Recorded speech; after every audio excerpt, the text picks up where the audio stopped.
ये बात अपने दिल की, कोई प्रार्थना भगवान से करो तो पड़ी पढ़ाई मत करो, अपने दिल की प्रार्थना भगवान से कहो।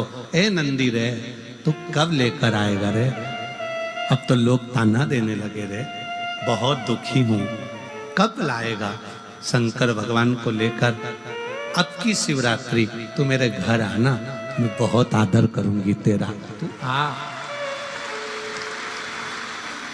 कहीं देर ना हो जाए, कहीं देर न हो जाए, आ जा रे मेरा दिल घबराए, भोले देर ना हो जाए, कहीं देर न हो जाए। हमारा विश्वास न टूट जाए।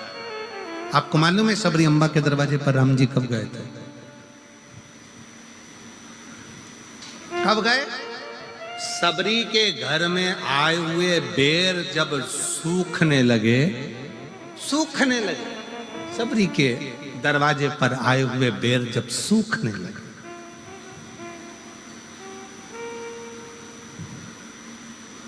सबरी के दरवाजे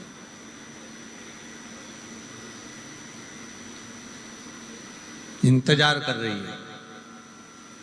सबरी अम्बा ने एक बेर को उठाकर देखा तो वो सूख रहा था, उसमें सल पड़ रहे थे। सबरी अम्बा उस सल से अपने शरीर को मिला रही थी कि मेरे भी शरीर पर सल पड़ते जा रहे हैं। मैं राम जी की बाट जोते जोते इंतजार करते करते थक गई। राम कब आओ? मैं आपका इंतजार कर रही हूं और आप आए नहीं। बेर को देखकर शबरी अम्बा की आंख में आंसू भर गए। एक दिन हो सकता है कि ये बेर सूखने के बाद बेकार हो जाएंगे और मेरा भी जीवन ऐसे ही कट जाएगा और राम नहीं आएंगे। कभी तुम अपने जैसा, कई लोग भगवान के मंदिर में जाकर जो पाठ होते हैं, जो स्तुतियां होती हैं, वही स्तुति करते रहते हैं, पाठ पढ़ते रहेंगे, स्तुतियां करते रहेंगे। हम कभी नहीं बोलते कि तुम ये वाली स्तुति करो कि पाठ पढ़ो। तुम अपने मन की स्तुति करो, तुम अपने मन की स्तुति करो ना। एक भेड़ चराने वाला भेड़ चराता था, सारी बकरियों को, भेड़ों को इकट्ठा कर लेता, शाम के समय बैठकर भेड़ों का जुआ निकालता रहता, भेड़ के बाल में से कीड़े निकालता और जू निकालते निकालते बोलता, ओ राम जी, ये भेड़ बकरी जंगल में रहती है, इनको जू पड़ गई, मैंने सारी निकाल दी। राम जी, तुम्हें भी जंगल में रहते रहते 14 साल में बहुत सारी जू पड़ गई होगी, एक बार मेरे पास आओ, सब निकाल दूंगा। अरे राम जी, आप मेरे पास आओ, मैं सारी जू निकाल दूंगा तुम्हारी। एक संत निकल कर जा रहे थे, संत को गुस्सा आ गया, क्यों रे राम जी को जू पड़ती है क्या? संत ने कहा आज के बाद मत बोल देना। उसने बोलना बंद कर दिया। राम जी चुप बैठे थे। सीता जी ने पूछा, आपके चेहरे की हंसी चली गई है ना, क्या बात है, आप मुस्कुरा नहीं रहे हो? राम जी कहते हैं, एक मेरा भगत भेड़ बकरी चराता था, शाम को बकरियों को इकट्ठा कर कर उनके बाल में से जू निकालता था और कहता था, राम जी, वन में रहते रहते तुमको जू पड़ गई होगी, मैं तुम्हारी जू निकाल दूंगा, एक बार आ जाओ। मैं उसकी बात को सुनकर बड़ा मुस्कुराता था। एक संत ने उसको मना कर दिया कि ऐसे नहीं बोलते, तो उसने बोलना बंद कर दिया, उसने बोलना बंद कर दिया। सीता जी ने हनुमान जी को बुलाया, हनुमान इधर आ, जाकर वो संत को ढूंढ और जरा एक जोरदार कुदा के। हनुमान जी ने गदा पकड़कर जो दिया धम्म से, संत पड़े चित्ते। संत ने पूछा, कौन? हनुमान जी बोले, तेरा बाप। प्रभु आपने मुझे मारा क्यों?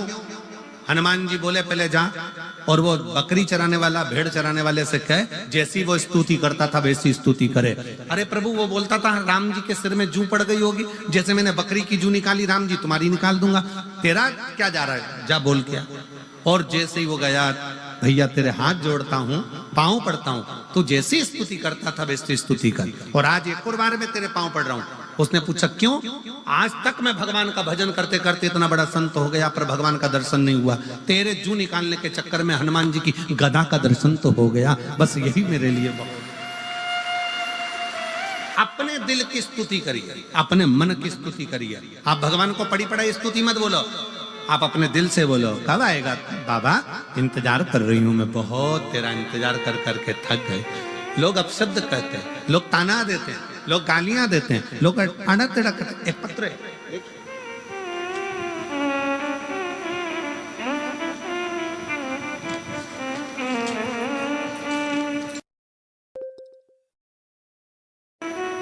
सबरी अम्बा इंतजार करती रही।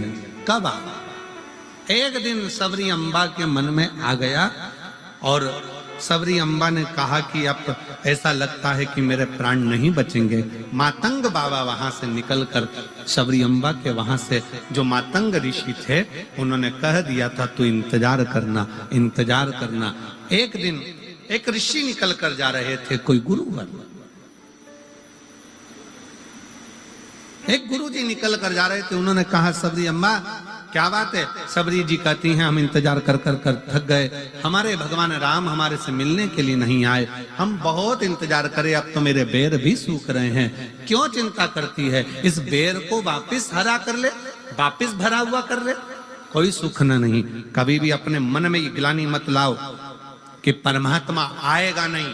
अगर तुमने सोच लिया कि भगवान को पुकारा है और तुमने सोच लिया कि भगवान आएगा तो ये निश्चित है एक दिन तुम्हारा दुख मिटाने के लिए शिव जरूर आए। तुमने सोच लिया उस दिन शंकर भगवान तुम्हारा दुख मिटाने के लिए, शिव तुम्हारा तकलीफ मिटाने के लिए, शिव तुम्हारे कष्ट को मिटाने के लिए जरूर आए।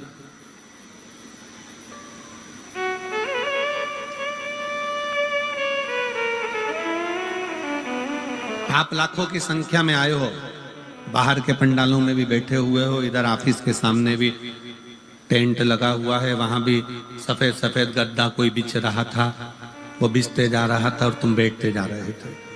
बैठे हो, जितने बाहर बैठे हो, जितने अंदर बैठे हो, जितने पंडालों में भरे पड़े हो, जितने तारा बाबा की कुटिया में जहां तहां पेड़ों की छांव में, वृक्ष की छांव में, ऑफिसों की छांव में, जहां तुमको मौका मिल रहा है, तुम लोग जहां बैठे हो, भोजनशाला में, जहां तुम्हारे को मन पड़ रहा है, वहां जहां आप बैठे हो, निवेदन है अगर तुम विश्वास के साथ कथा सुन रहे हो तो हमारा भी विश्वास कहता है कि जो मार्च में भटिंडा में कथा है ना 6 मार्च से, विश्वास कहता है वहां तुम्हारा पत्र हम खुद पढ़ेंगे। ये शिव तत्व का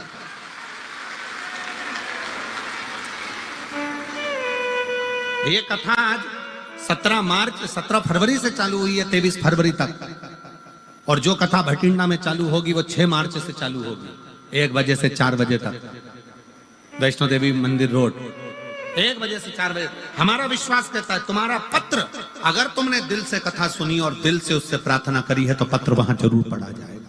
वहां तुम्हारा बाबा इतनी कृपा करेगा कि तुमको वहां बुलाकर तुम खुद पत्र लिख कर दोगे कि मेरे बाबा ने मुझे सिरसा की कथा में ये दे दिया और बाबा ने ऐसी करुणा करी। ये तुम्हारे पत्र की विश्वास, भरोसा, दृढ़ता पूर्ण पूर्ण।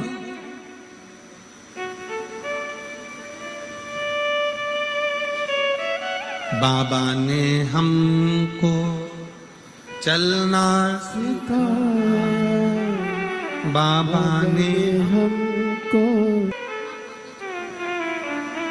ये दोनों बच्चे हैं जो बोल नहीं पाते थे और बहुत सालों के बाद बोले हैं। एक बार जोरदार ताली बजाकर